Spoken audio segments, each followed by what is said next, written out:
Hello students, welcome to our channel KMC online classes. आप लोगों को हमने प्रीवियस वीडियो में डिटर्मिनेंट पढ़ा रहे थे। अब हम लोग डिटर्मिनेंट में आगे की ओर बढ़ते हैं और नेक्स्ट हमारा टॉपिक होगा प्रॉपर्टीज ऑफ डिटर्मिनेंट्स।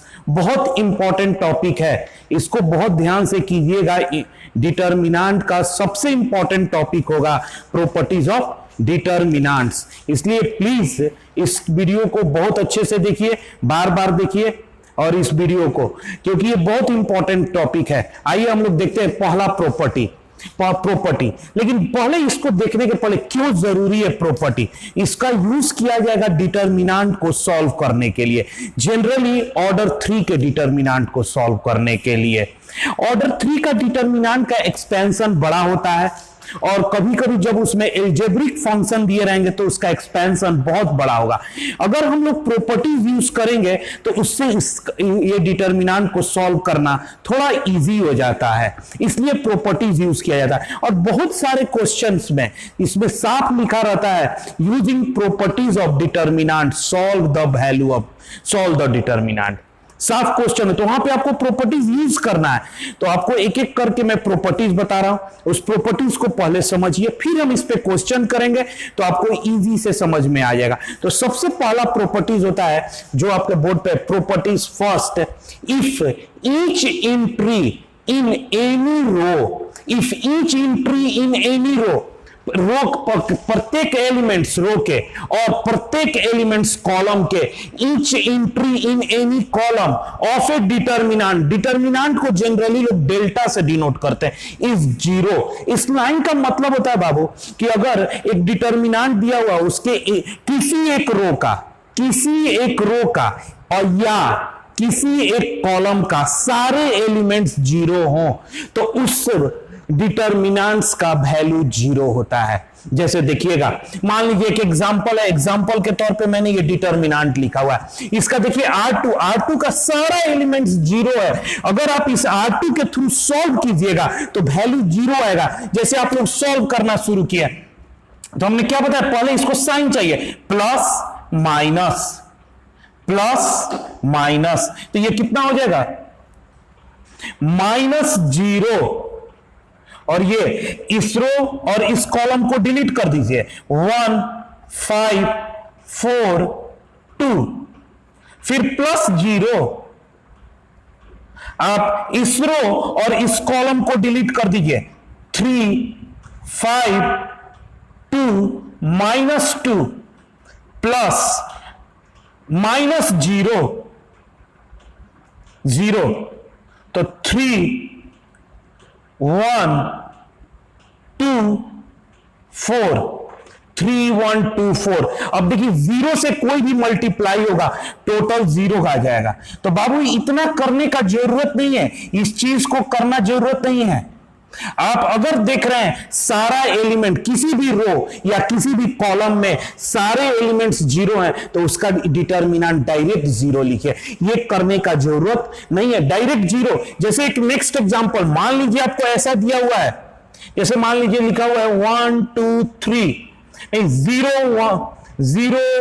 1 2 0 3 4 0 5 6।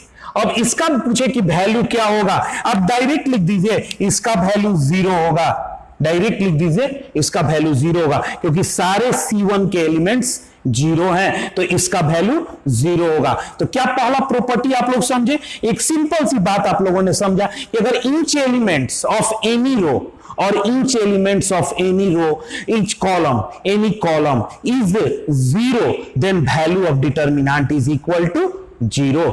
बात समझ में आया, इस प्रॉपर्टी को आप लोग समझ पाए पूरी तरह, ठीक है, इस प्रॉपर्टी को समझ पाए। Property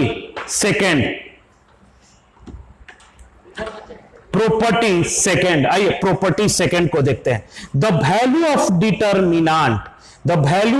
determinant remain unchanged, unchanged, मतलब वैल्यू ऑफ डिटर्मिनेंट नहीं बदलेगा if its row and column are interchange. If its row and column are interchange, अगर रो और कॉलम को आप इंटरचेंज कर दीजिए, रो चेंज कर दीजिए कॉलम में और कॉलम चेंज कर दीजिए रो में, तो value of determinant does not change. अब इस चीज को सिंबॉलिकली कैसे लिखा जाता है, तो इस चीज को सिंबॉलिकली लिखा जाता है are I interchanges. Are I मतलब आई यहां पर डिनोट करता है 1 2 3 जितने रो होंगे उतना, ये चेंज करे सी आई से सी के आई 1 2 3 से। अगर रोज चेंज हो कॉलम में तो value of determinant remain unchanged. Determinant के वैल्यू चेंज नहीं करते हैं, याद रखिएगा। डिटर्मिनेंट का जो वैल्यू पहले था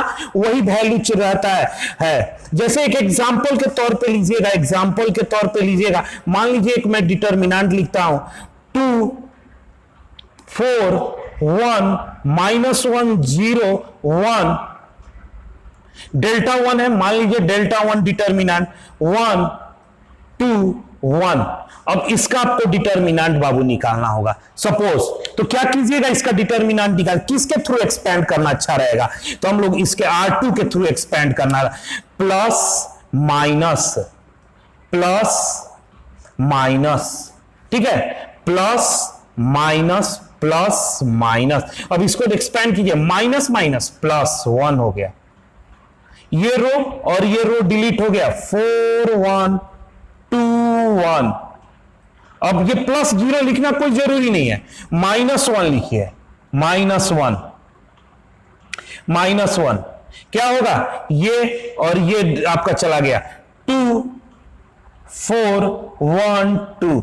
अब बाबू इसको हटा भी सकते हैं, इसको कोई रखना जरूरी नहीं है। अब क्या हो सकता है 1 4 -2 -1 2 2 4 और -4, तो ये कैंसिल हो गया, तो कितना हो जाएगा, डिटर्मिनेंट का वैल्यू 2, डेल्टा 1 2 आता है। अब हम इस डिटर्मिनेंट में हम चेंज कर देते हैं, चेंज कर रहे हैं, अप्लाई कर रहे हैं बाबू, apply R I changes with C I, तो क्या होगा, R I changes with C R I, मतलब R1 C1 बनेगा, R2 C2 बनेगा, R3 C3 बनेगा। जैसे नया एक डिटर्मिनेंट आपको बन गया डेल्टा 2, ये R1 है, ये C1 बन जाए 2 4 1, ये क्या है R2 है, ये C2 बन जाए -1 0 1, और ये बन गया 1 2 1।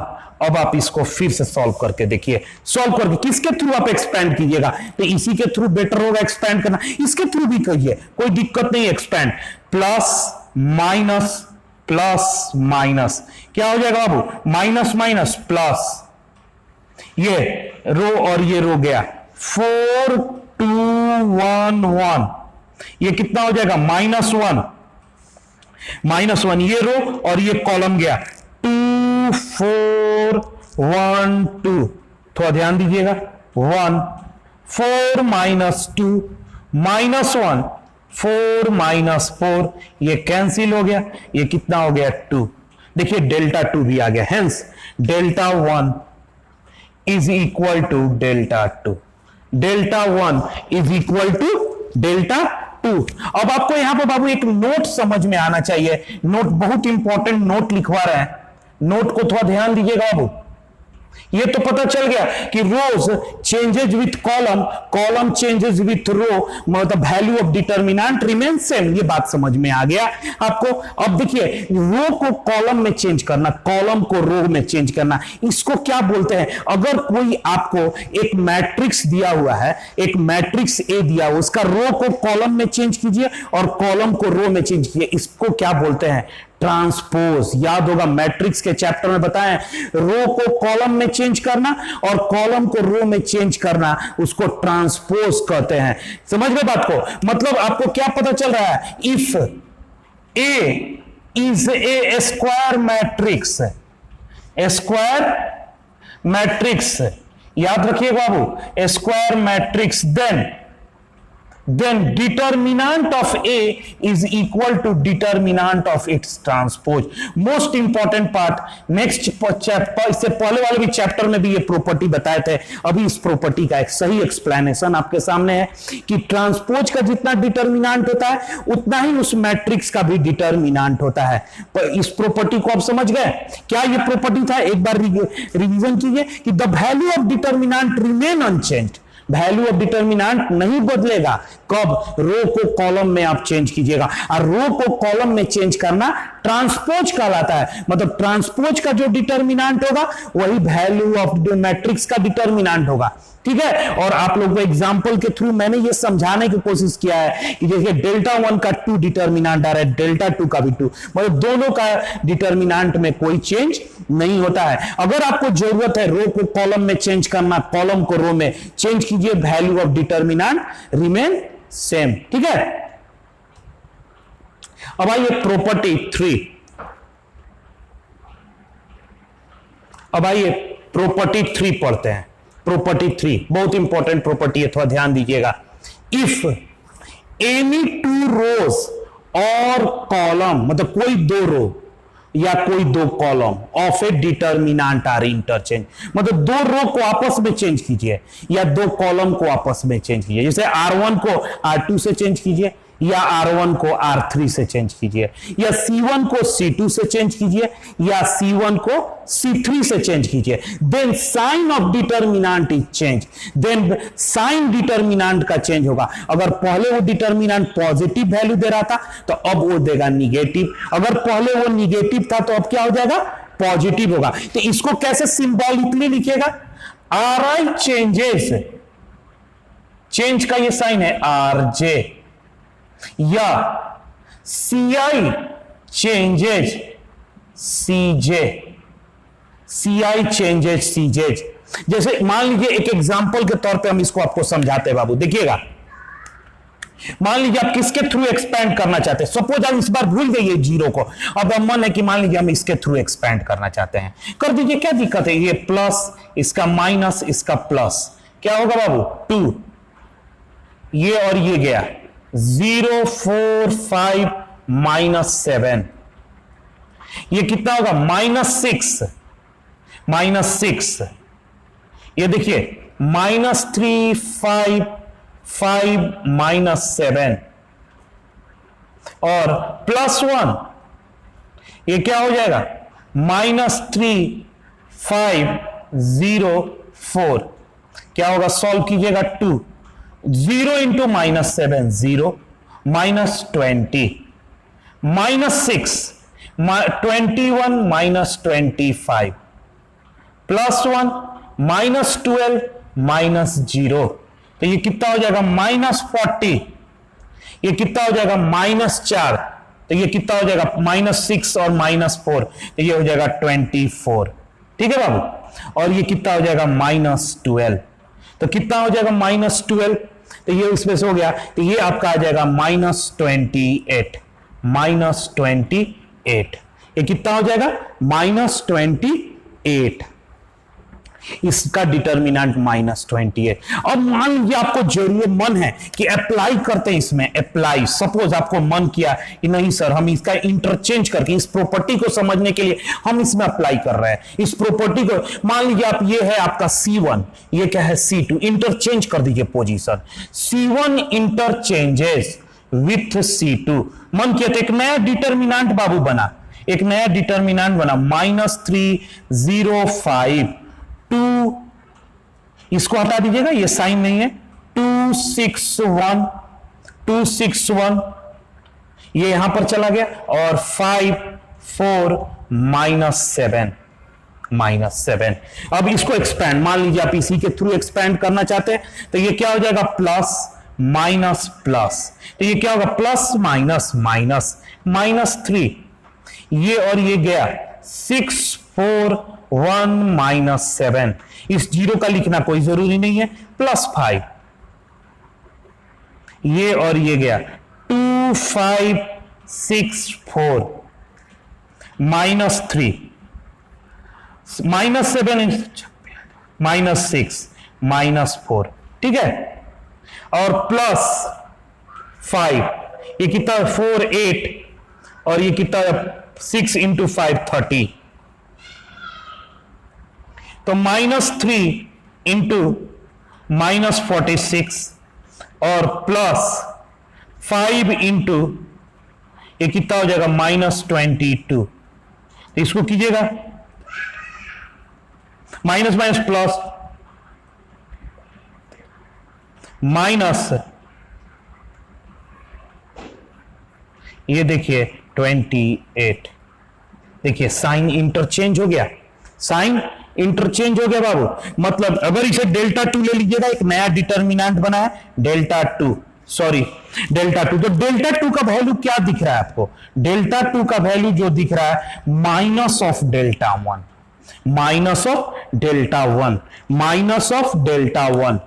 समझ गए बात को? तो आप ध्यान दीजिए, प्रॉपर्टी 2 और प्रॉपर्टी 3 में कंफ्यूज नहीं होइएगा। प्रॉपर्टी 2 क्या है, थोड़ा ध्यान दीजिए। प्रॉपर्टी 2 है सेम चेंज करेगा, डिफरेंट चेंज है। जैसे RI चेंजेज विथ CI, मतलब रो कॉलम में चेंज हो रहा है, कॉलम रो में चेंज हो रहा है। डिटर्मिनेंट नहीं चेंज करेगा, डिटर्मिनेंट नहीं चेंज करेगा। और प्रॉपर्टी 3 आपका बोल रहा है कि अगर सेम में चेंज हो, RI चेंज करे, RI चेंज करे RJ से और CI चेंज करे CJ से, तो डिटर्मिनेंट का जो नया वैल्यू आएगा वो माइनस ऑफ पुराना वैल्यू होगा। जो नया वैल्यू आएगा वो माइनस ऑफ पुराना वैल्यू होगा। ठीक है, माइनस हो जाता है। अगर डिफरेंट चेंज हुआ, रो कॉलम बनेगा तो डिटर्मिनेंट का वैल्यू नहीं चेंज होगा।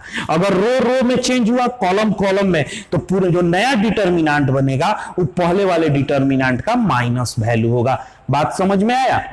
प्रॉपर्टी 2 कि सेम में जब चेंज होगा तो कोई प्रकार माइनस, सेम में चेंज होगा तो आपको एक माइनस लगाना पड़ेगा। क्लियर है? कोई इसमें डाउट? ठीक है,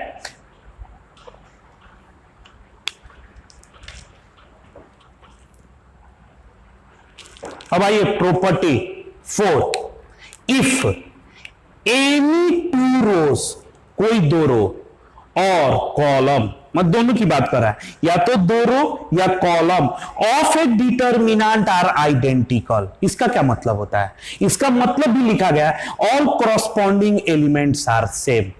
मतलब कहने का अर्थ है बाबू कि मान लीजिए R1 में जो एलिमेंट्स है वही या तो R2 में हो या R3 में हो। यानी कहने का मतलब है कि कोई 2 रो के एलिमेंट्स आइडेंटिकल है, सारे एलिमेंट्स। जैसे R1 में 3 एलिमेंट है तो R2 या R3 में वही 3 एलिमेंट है। सिमिलरली अगर जो C1 में एलिमेंट है या C2 में जो एलिमेंट है वही C3 में है, अगर उसके सारे एलिमेंट्स हो गए तो then value of determinant is 0, तो उस डिटर्मिनेंट का वैल्यू को 0 कर दीजिएगा। समझ गए? अगर आइडेंटिकल एलिमेंट्स है तो उसका, अब इसको कहिए कैसे, इसको एग्जांपल से देखना होगा, बिना एग्जांपल से देखे आप नहीं कर सकते हैं। जैसे मान लीजिए एक डेल्टा लेते हैं डिटर्मिनेंट, थोड़ा ध्यान दीजिएगा। जैसे मान लीजिए यहां पर मैंने लिख दिया 1 2 3, यहां पर बाबू लिख दिया 4 5 6 और यहां पर लिख दिया 1 2 3 सपोज। अब इस डिटर्मिनेंट को आप सॉल्व करके देखिए, इस डिटर्मिनेंट को सॉल्व करके देखिए, यहां पे 100% इसका वैल्यू 0 आएगा।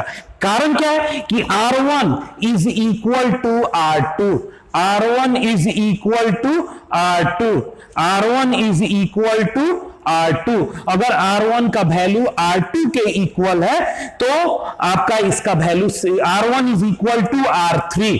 देखो इसका वैल्यू सॉल्व करो, किसके थ्रू सॉल्व करें? तो जिसके मन है, मान लीजिए आपको ये मन है इसके थ्रू, तो इसका प्लस तो 1 5 6 2 3 -2 4 6 1 3 +3 4 5 1 2। ठीक है, 1 सॉल्व कीजिए। 5 इंटू 3 15 -12 -2 4 इंटू 3 12 -6 +3 8 -5। ठीक है, तो ये कितना होगा 3, ये कितना हो जाएगा 6 और ये 2 -12 और प्लस ये कितना हो गया बाबू 8 और 3 और 3 9, तो यहां पर हो गया 12 - 12 इज इक्वल टू 0। ठीक है, जैसे एक एग्जांपल देखिए, इतना करने का जरूरत नहीं है, डायरेक्ट इसका प्रॉपर्टी यूज कर सकते हैं, डायरेक्ट प्रॉपर्टी यूज कर सकते हैं। जैसे आपको एक एग्जांपल देते हैं, डेल्टा मान लीजिए दिया हुआ है, यहां पर लिखा हुआ है ABC और यहां पर लिख दिया गया है ABC और यहां पर मान लीजिए कुछ लिखा हो यहां पर EFG, सपोज एक्सप्रेशन दे दिया गया है, तो आप डायरेक्ट लिखिएगा since R1 is equal to R2, इसलिए delta is equal to 0। Direct property use करना है। दो रो के एलिमेंट सेम है तो इसका डिटर्मिनेंट का वैल्यू 0 होगा, दो कॉलम के एलिमेंट सेम है तो उसका डिटर्मिनेंट का वैल्यू क्या होगा 0 होगा। ठीक है, समझ में आया? प्रॉपर्टी बहुत आसान सा प्रॉपर्टी है, इसमें कोई उतना टफ प्रॉपर्टी नहीं है। ठीक है, चलिए आगे चलते हैं प्रॉपर्टी में। प्रॉपर्टी नंबर 5,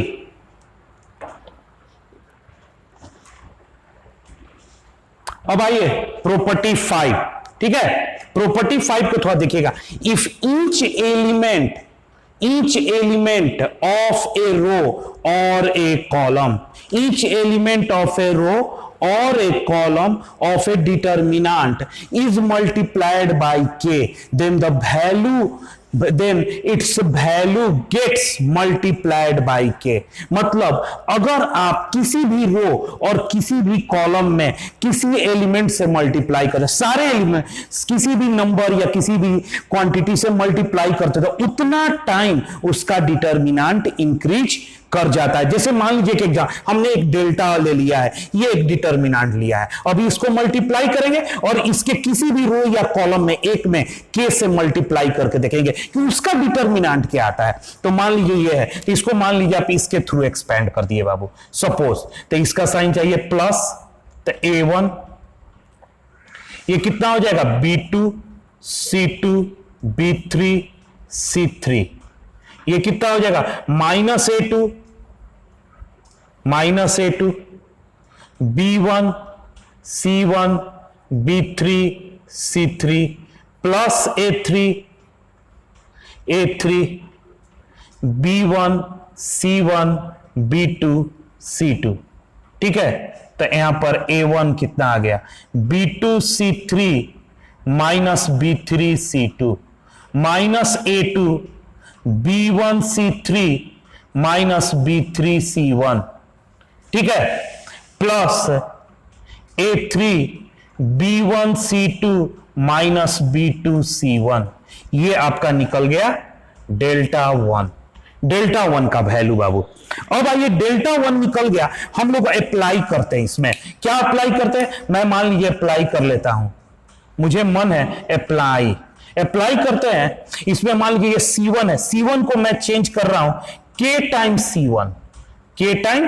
C1, मतलब इसमें सारे एलिमेंट्स में K से मल्टीप्लाई, एक नया डेल्टा बन जा रहा है delta 2 KA1 KA2 KA3 B1 B2 B3 C1 C2 C3। ठीक है, अब इसको आप मल्टीप्लाई करके देखिए, तो हम इसके थ्रू करते हैं, तो KA1 कितना हो जाएगा, ये और ये रो गया B2 C2 B3 C3 plus minus KA2, देखिएगा अब ये और ये हुआ B1 C1 B3 C3 और plus KA3 B1 C1 B2 C2। ठीक है, तो यहां पर देखिए KA1 B2 C3 minus B3 C2 KA2 B1 C3 minus B3 C1 plus KA3 B1 C2 minus B2 C1। अब देखिए सारे में के कॉमन दिख रहा है बाबू, के कॉमन, हाँ बिल्कुल दिख रहा है, तो के को मल्टी कॉमन कर लीजिए। क्या आया, A1 B2 C3 minus B3 C2 minus KA2, के कॉमन हुआ, sorry, B1 C3 minus B3 C1 plus A3 B1 C2 minus B2 C1। अब देखिए इस बड़े से ब्रैकेट में ये जो कैपिटल है, ये क्या वैल्यू डेल्टा 1 का है कि नहीं, हेंस डेल्टा 2, ये डेल्टा 2 था, तो डेल्टा 2 क्या हो जाएगा, K टाइम्स डेल्टा 1। देखिए डिटर्मिनेंट का वैल्यू K टाइम इंक्रीज कर गया, डिटर्मिनेंट का वैल्यू K टाइम इंक्रीज कर जा रहा है। अगर K मल्टीप्लाई है तो K टाइम डिटर्मिनेंट का वैल्यू इंक्रीज कर जा रहा है, K टाइम डिटर्मिनेंट का वैल्यू इंक्रीज कर जाता है। अगर किसी रो में हम लोग मल्टीप्लाई करें तो K टाइम डिटर्मिनेंट का वैल्यू इंक्रीज कर जाएगा। ठीक है, बात समझे इसको। क्या ये है कि कोई अगर डिटर्मिनेंट दिया हुआ है, उसके किसी भी रो या किसी भी कॉलम में किसी क्वांटिटी से मल्टीप्लाई करने पर सारे एलिमेंट्स में, तो उतना टाइम डिटर्मिनेंट बढ़ जाता है। जैसे पहले 2 था डिटर्मिनेंट और आपने 5 से मल्टीप्लाई किया तो नेक्स्ट डिटर्मिनेंट 10 आएगा। ठीक है, उतना टाइम डिटर्मिनेंट बढ़ जाता है। ठीक है, इस प्रॉपर्टी को बड़ा यूज किया गया है डिफरेंट तरीके से, तो हम थोड़ा इरेज करते हैं और इस प्रॉपर्टी को और डिफरेंट तरीके से देखते हैं। थोड़ा ध्यान दीजिएगा, K टाइम्स डिटर्मिनेंट बढ़ जाता है, K टाइम नोट करके आप ध्यान दीजिएगा इस प्रॉपर्टी को, यही सेम प्रॉपर्टी है, इसी में आगे आप नोट करते जाइएगा। मैं इतना सा इरेज कर रहा हूं, अभी प्रॉपर्टी पूरा नहीं हुआ है, ये इतना सा है। इसमें नोट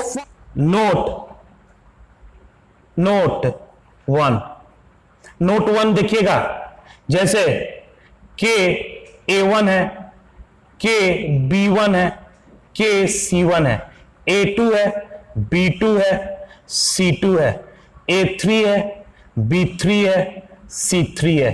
थोड़ा ध्यान दीजिएगा, तो इसमें सारे में K है। अगर आप जब सॉल्व कर रहे हैं डिटर्मिनेंट को, अगर सारे में कोई कॉमन एलिमेंट्स है, उस कॉमन एलिमेंट्स को आप बाहर निकालिए। इसमें सारे में क्या है, K, तो K को बाहर कर सकते हैं हम लोग, तो K को बाहर कर सकते हैं। A1 B1 C1 A2 B2 C2 A3 B3 C3, ये आप कर सकते हैं। सारे को K को आप बाहर कर दीजिए। अब इस डिटर्मिनेंट को आप सॉल्व कर सकते हैं। जैसे मान लीजिए, नोट को थोड़ा ध्यान दीजिएगा बाबू, नोट 2, कभी कभी क्या होगा कि सारे एलिमेंट्स, जैसे मान लीजिए यहां पर लिख दिया गया K1 A1 K1 B1 K1 C1, यहां पर मान लीजिए लिख दिया गया K2 A2 K2 B2 K2 C2 K2 A3 K3 A3 K3 B3 और K3 C3।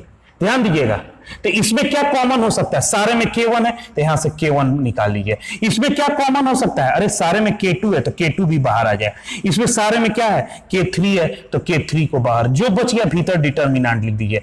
A1 B1 C1 A2 B2 C2 A3 B3 C3।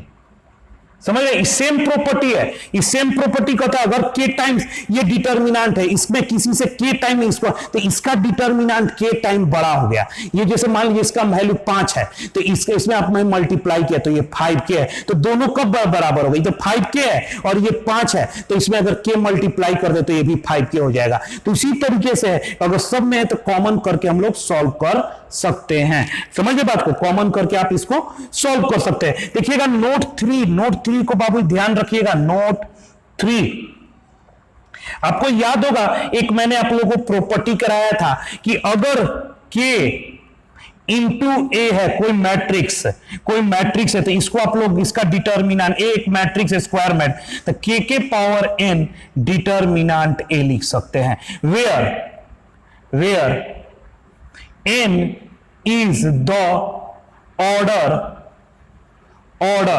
of a square matrix square matrix A, matrix A. ये भी property बाबू यहीं से लिया गया है, ये भी प्रॉपर्टी यहीं से लिया गया। जैसे एग्जांपल, इसको थोड़ा सा देखिएगा, समझिएगा बात को। जैसे ए एक मैट्रिक्स है, ए एक मैट्रिक्स है, कैसा स्क्वायर मैट्रिक्स है इन ऑर्डर। तो यहां पर A11, A12 dot dot dot dot A1n, यहां पर क्या हो गया A21, A22 dot dot dot dot A2n। ठीक है, अब आगे देखिएगा, डॉट डॉट करके लिखते हैं यहां पर AN1, AN2 dot dot dot dot dot dot dot dot ANN। अब आपको निकालना क्या है बाबू, यहां पर हमें निकालना है KA। तो ये मैट्रिक्स का रूल क्या कहता है, सारे में K से मल्टीप्लाई कर दीजिए, सारे एलिमेंट में K से मल्टीप्लाई कर दीजिए। तो कर दीजिए सारे में K से मल्टीप्लाई। तो सारे में K से मल्टीप्लाई कर देंगे, KA1, KA2 1 2 dot dot dot dot KA1n, KA21, KA22 dot dot dot dot KA2n, KAN1, KAN2 और KANN। ठीक है, अब इसका आपको डिटर्मिनांट निकालना है। इसका क्या निकालना है, KA का डिटर्मिनांट। देखिएगा बाबू, KA का डिटर्मिनांट आपको निकालना है। ये KA मैट्रिक्स बना और इस KA का डिटर्मिनांट निकालना है। K डिटर्मिनांट ऑफ K, तो क्या होगा डिटर्मिनांट, ये इसका डिटर्मिनांट लिख दीजिए, KA11, KA12 dot dot dot dot KA1n, KA21, KA22 dot dot dot dot KA2n और last KN1, KN2 dot dot dot dot यहां पर आ जाएगा KAN। अब आइए बाबू इस डिटर्मिनेंट, अब देखिए इसके इस रो में सब में के है, चाहे इधर से देखिए इस रो में के है, तो ये के बाहर हो जाएगा, बिल्कुल बाहर हो जाएगा, ये के बाहर हो जाएगा, सारे में के है तो के, तो डॉट डॉट डॉट डॉट इस के को बाहर कर सकते हैं। तो कितने टाइम्स तक, तो इसमें n रोज हैं, n कॉलम है, तो n टाइम्स तक, तो n टाइम्स तक, n टाइम्स तक। और क्या बच जाएगा, बच जाएगा आपके पास A11, A12 dot dot dot dot A1n, फिर A21, A22 dot dot dot dot A2n, और लास्ट में बच जाएगा AN1, AN2 और डॉट डॉट ANN। ये देखिएगा, तो के को n टाइम्स मल्टीप्लाई कीजिए तो क्या हो जाएगा के पावर n, के पावर n। जैसे 2 को 5 बार मल्टीप्लाई कीजिएगा तो 2 के पावर 5 होता है। उसी तरह के को अगर n टाइम्स मल्टीप्लाई करेंगे तो के पावर n। और ये क्या है, ये तो डिटर्मिनांट है, इसका डिटर्मिनांट का a है, ये टोटल क्या है डिटर्मिनांट a है। तो फाइनली रिजल्ट क्या आता है, के इज इक्वल टू के पावर n डिटर्मिनांट a। आपको याद होगा कि ये चैप्टर फर्स्ट में हम प्रॉपर्टी पढ़ाए थे, लेकिन इस प्रॉपर्टी को प्रूव नहीं किया गया था, अभी ये प्रूफ किया गया है नोट 3 में। समझ गए, के एन क्या है, ऑर्डर ऑफ द मैट्रिक्स। ठीक है, इस प्रॉपर्टी को समझ गए। इस प्रॉपर्टी का नोट 4 भी है, थोड़ा नोट 4 को समझिएगा, इसका नोट 4 समझिएगा। नोट 4, नोट 4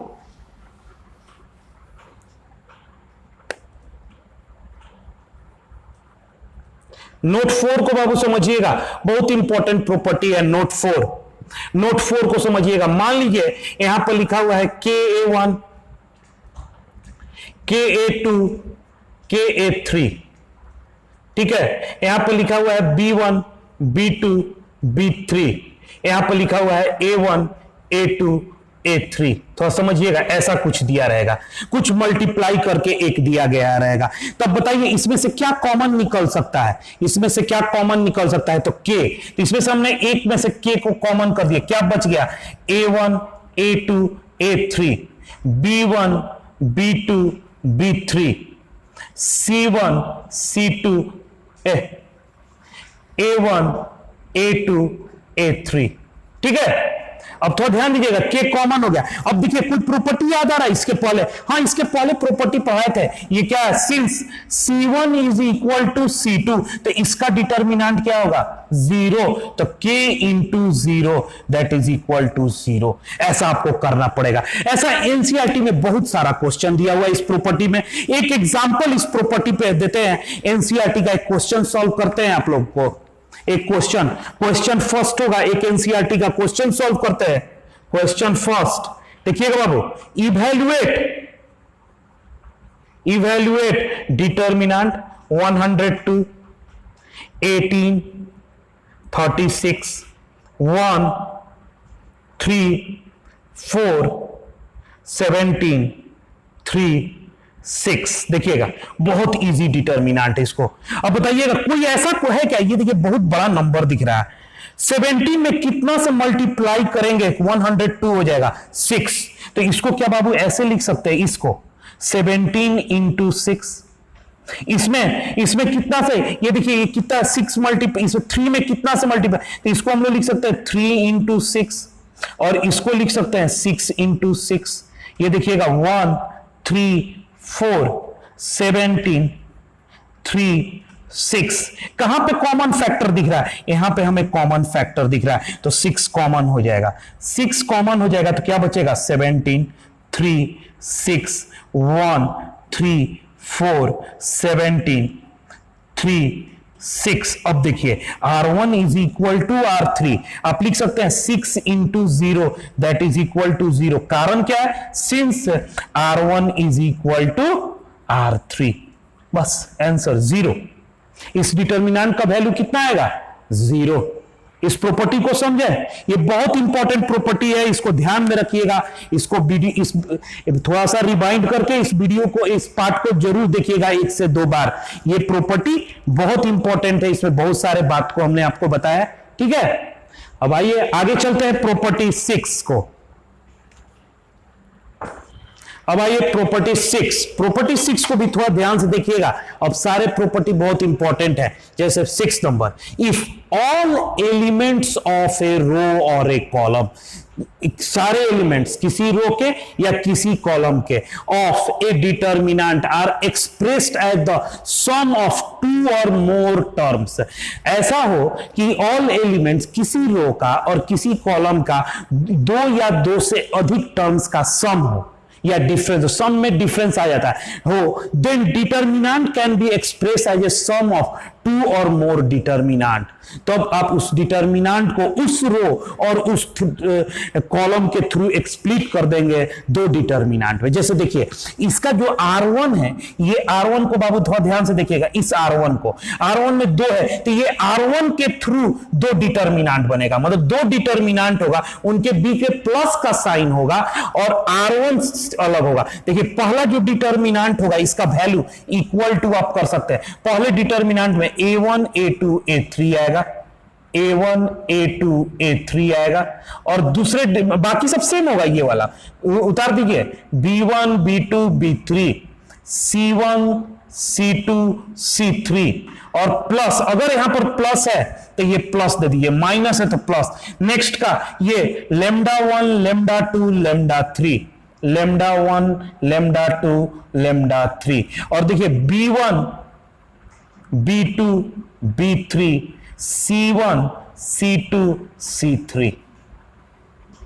इसको आप 2 डिटर, अगर मान लीजिए यहां पर और भी कुछ हो, K1, K2, K3, तो आप इसको 3 पार्ट में ब्रेक कर सकते हैं, K1, K2, 3, और नीचे वाला सेम। किसी भी रो और किसी भी कॉलम में अगर ये हो तो आप एक्सप्लिट कर सकते हैं। इस पे भी एनसीईआरटी में या बहुत सारे प्रॉब्लम दिए गए हैं। आइए एक आध प्रॉब्लम एनसीईआरटी से इसमें करते हैं, इस पे एग्जांपल कुछ करते हैं। क्वेश्चन नंबर देखिए, क्वेश्चन सेकंड एक कर चुके, क्वेश्चन सेकंड है, फाइंड, देखिएगा बाबू, A, B, C, A plus 2x, B plus 2y और C प्लस 2z। यहां पर देखिएगा x, y, z, ये क्वेश्चन। ठीक है, अब आइए, ये कौन सा एलिमेंट है? ये रो R2 है। R2 के थ्रू ये दो भाग में टूट जाएगा, तो तोड़ दीजिए इसे। पहला देखिए ABC, ये तो सेम रहेगा, इसमें ABC इसको दे दीजिए, ABC इसको दे दीजिए XYZ प्लस का साइन, ये देखिए ये सेम रहेगा, ABC किसमें से, यहां पर क्या होगा, यहां पर ABC इसको मिल चुका है, अब क्या बचा है 2x, तो इसको 2x दे दीजिए, इसको 2y दे दीजिए, इसको 2z दे दीजिए, यहां पर XYZ।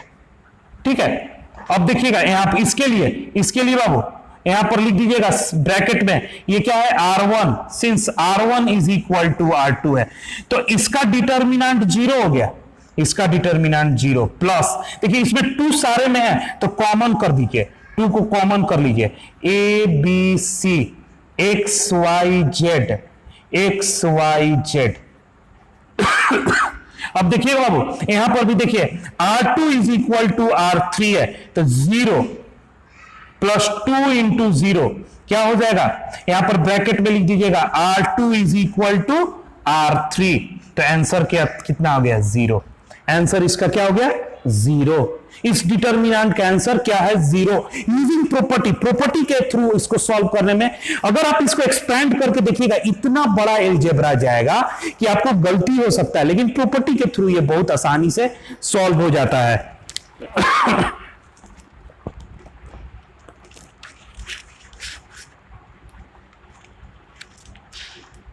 ठीक है, और अब लोग एक्सरसाइज में करेंगे क्वेश्चन ये प्रॉपर्टी का। ठीक है, ये प्रॉपर्टी आप समझ गए।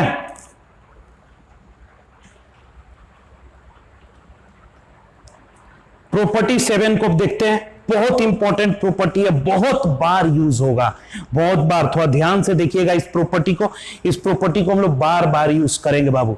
देखिएगा, इफ कमा to each element of any row or column of a determinant, the equi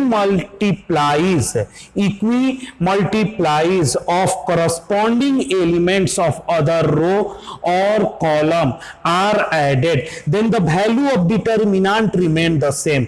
मतलब देखिएगा बात क्या कहता है, किसी रो या कॉलम में कोई एलिमेंट्स को मल्टीप्लाई करके किसी में आप उसको ऐड या सब्सट्रैक्ट, अगर ऐड बोल रहे हो तो सब्सट्रैक्ट उसके साथ कैरी हो रहा है, समझ रहे हैं, एडिशन के साथ सब्सट्रैक्शन जाता है, मल्टीप्लीकेशन के साथ डिवीजन चला जाता है। ठीक है, तो इसका कहता है कि मान लीजिए कोई भी रो में आप कोई चीज मल्टीप्लाई करके किसी भी दूसरे रो में आप जोड़ना या घटाना चाहते हैं, तो वैल्यू ऑफ डिटर्मिनेंट चेंज नहीं करता है। देखिएगा ध्यान से बाबू, इस ऑपरेशन को, जिसे मान लीजिए आप RI को चेंज कर रहे हैं, किसी रो को चेंज करना चाहते हैं, जिस रो को चेंज करना चाहते हैं उसको लिखिए चेंज। ठीक है, RI को चेंज करना चाहते हैं तो RI में आप कुछ नहीं मल्टीप्लाई, प्लस या माइनस, अब कैसा चेंज करते हैं K टाइम RJ, या CI में चेंज करना चाहते हैं K time CI plus K time CJ, ये एकदम कोड याद रखना होगा इस ऑपरेशन के लिए।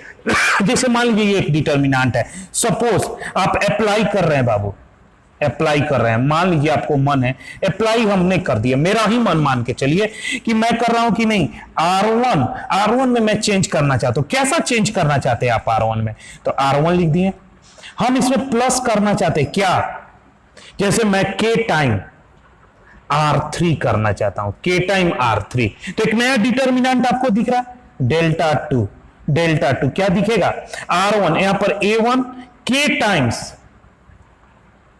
टाइम्स C1 हो जाएगा, R3 क्या है K times C1, A2 K time C2, A3 plus K time C3, B1 B2 B3, C1 C2 C3। अब बताइए डेल्टा 1 और डेल्टा 2 में क्या रिलेशन होगा, सेम होगा कि डिफरेंट होगा, तो इसको सॉल्व करके देखिए। इसके पहले जो नेक्स्ट प्रॉपर्टी आपको पढ़ाए थे, अगर एलिमेंट्स है तो ये दो डिटर्मिनेंट में स्प्लिट हो जाएगा, A1 A2 A3, B1 B2 B3, C1 C2 C3 plus यहां पर क्या हो जाएगा K1 KC1 KC2 KC3। यहां पर बाबू क्या हो जाएगा B1 B2 B3 C1 C2 C3।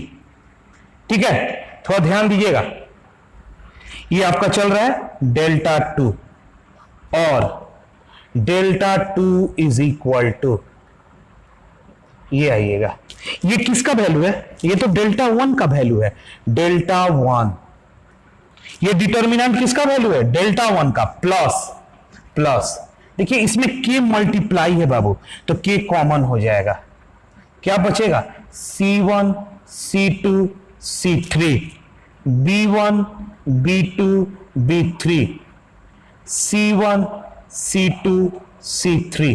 ये देखिए, अरे R1, since R1 is equal to इसके लिए R3, तो इसका वैल्यू कितना आएगा 0, तो और delta 2 is equal to delta 1 k time 0, तो क्या दिख रहा है delta 2 is equal to delta 1, क्या दिख रहा है रिमेन सेम, तो इसमें लिखा हुआ है देखिए determinant remain same, value of determinant remain same. अगर इस टाइप का आप ऑपरेशन करते हैं, इस टाइप का ऑपरेशन करते हैं, तो value of determinant remain same, determinant के कोई वैल्यू में चेंज नहीं होगा। आपको ये बाबू एकदम कोड याद रखना होगा, जिसको चेंज करना है, जिस रो को चेंज करना है उस रो को लिखिए टेंस टू, जिस रो का चेंज करना है वो अब प्लस या माइनस, जैसा चेंज करना चाहते हैं, प्लस सिर्फ करना चाहते हैं, माइनस चेंज करना, जैसा आप चेंज करना चाहते हैं चेंज कर सकते हैं। ठीक है, वैसा आप चेंज कर सकते हैं। इस प्रॉपर्टी को बार बार यूज किया जाएगा आपके क्वेश्चन सॉल्व करने में, इस प्रॉपर्टी को हम लोग बार बार यूज करेंगे। ठीक है, तो दोनों के वैल्यू में डिटर्मिनेंट का कोई चेंज नहीं होगा। इस बेस्ड पे एनसीईआरटी में क्वेश्चन है, इस बेस्ड पे एनसीईआरटी में बहुत सारे क्वेश्चन है। आइए हम आपको एक आध क्वेश्चन को सॉल्व करते हैं एग्जाम्पल के तौर पे।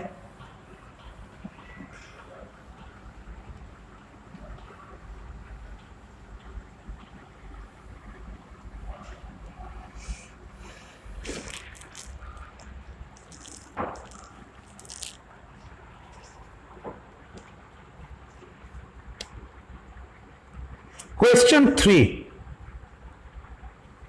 देखिएगा, a 2a 3a, a plus b 3a plus 2b 6a plus 3b, a plus b plus c 4a plus 3b plus 2c 10a plus 6b plus 3c।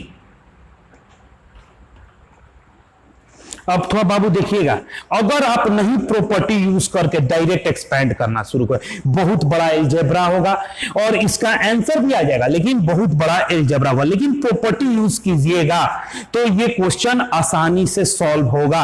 अब क्यों आसानी से सॉल्व होगा, तो प्रॉपर्टी के हेल्प से हम लोग कोशिश करते हैं कि एक बार दो बार ये 7 प्रॉपर्टी में से एक पर कोई भी 2-3 यूज करके इसमें मैक्सिमम नंबर ऑफ जीरोस ला दे, मैक्सिमम नंबर ऑफ जीरोस ला दे। जीरोस ला देंगे तो एक्सपेंशन इजी हो जाएगा, लास्ट में एक्सपेंशन करना है लेकिन मैक्सिमम नंबर ऑफ जीरोस ला दे।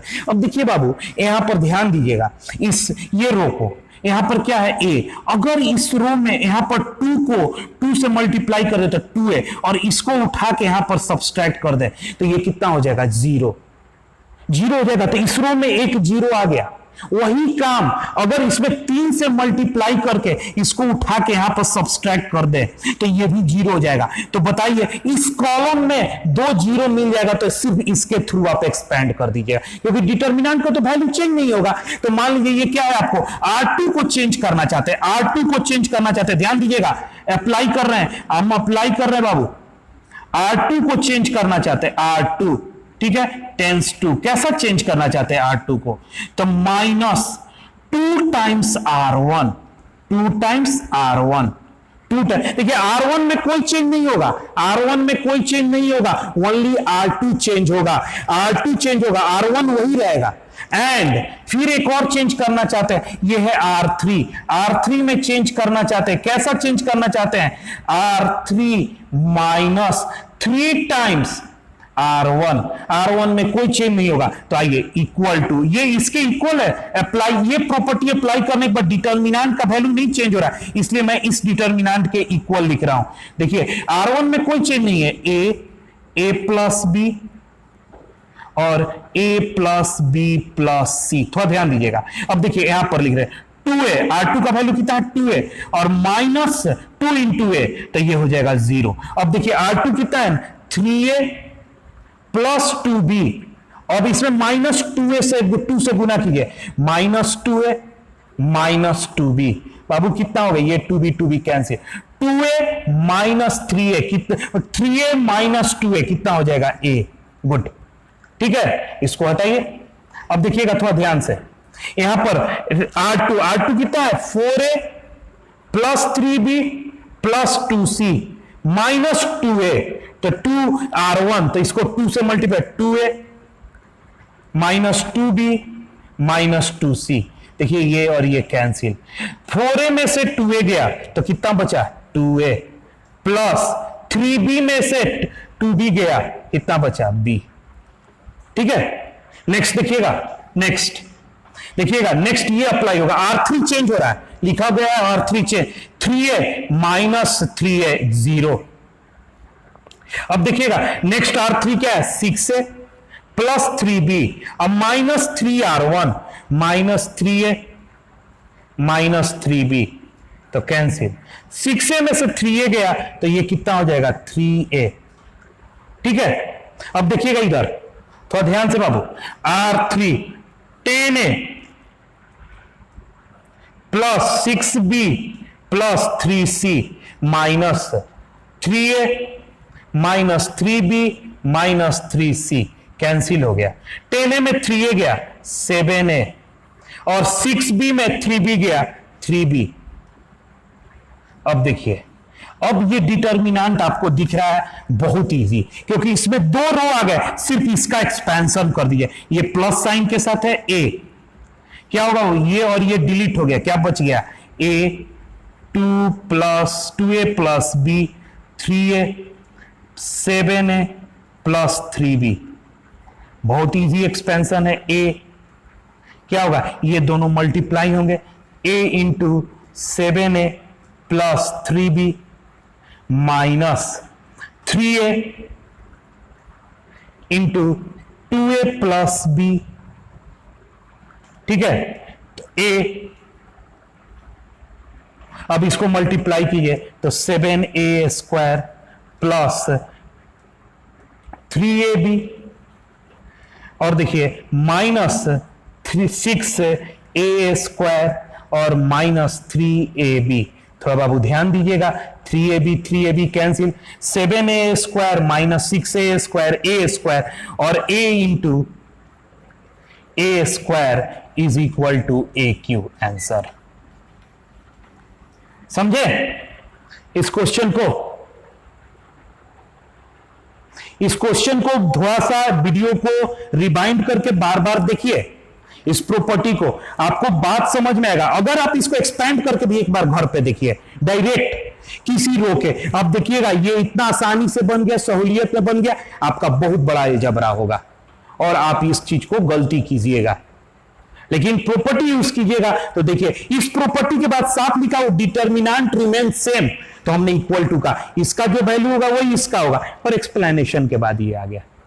ठीक है, आपको प्रॉपर्टी इस वीडियो को बार बार देखिए, 1-2 बार आप इसको देखिए, देखने के बाद आपको रियलाइज हो जाएगा इस सारे प्रॉपर्टी को, तब आप इसके एक्सरसाइज को 4.2 पर ट्राई कीजिए। आपको कुछ क्वेश्चन बनेंगे, कुछ मेरे द्वारा बनाया जाएगा क्वेश्चन को, और आपको सहूलियत से हो जाएगा। ठीक है, तो हम लोग नेक्स्ट वीडियो में क्या करेंगे, 4.2 पे इन सारे प्रॉपर्टी को अप्लाई करेंगे और आपको सॉल्व करेंगे। पहले लेकिन इस वीडियो को आप 1 से 2 बार देखिए, देखने के बाद आप कुछ एनसीईआरटी का एक्सरसाइज 4.2 ओपन कीजिए, कुछ क्वेश्चन को लगाइए, वो प्रॉपर्टी बेस्ड क्वेश्चन है, समझ गए बात को, प्रॉपर्टी बेस्ड क्वेश्चन है, उस प्रॉपर्टी पे क्वेश्चन को अप्लाई कीजिए। अगर नहीं बनता है तो घबराना नहीं है, हम नेक्स्ट वीडियो में 4.2 के सारे क्वेश्चन करेंगे, आप उसको देखिएगा। तो प्रॉपर्टी अप्लाई कैसे करना है, कैसे सोचना है, वो सब बताएंगे। ठीक है, थैंक यू।